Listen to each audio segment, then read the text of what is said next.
America ने वाज़ेह किया कि वो पाक भारत मामलात को बहुत करीब से देख रहे हैं। तर्जुमान महकमा खारजा टेमी ब्रोस ने प्रेस ब्रीफिंग में बताया कि दोनों ममालिक के दरमियान सूरत हाल तेज़ी से तब्दील हो रही है।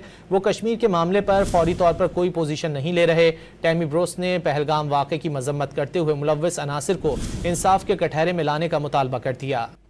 अमेरिका ने वाज़ेह किया कि वो पाक भारत मामलात को बहुत करीब से देख रहे हैं। तर्जुमान महकमा खारजा टेमी ब्रोस ने प्रेस ब्रीफिंग में बताया कि दोनों ममालिक के दरमियान सूरत हाल तेज़ी से तब्दील हो रही है। वो कश्मीर के मामले पर फौरी तौर पर कोई पोजीशन नहीं ले रहे। टेमी ब्रोस ने पहलगाम वाक़े की मजम्मत करते हुए मुलव्वस अनासिर को इंसाफ के कटहरे में लाने का मुतालबा कर दिया। In the topper, obviously, because it was a horrible situation, but at the same time, that's basically going to be the extent of the comments at this point.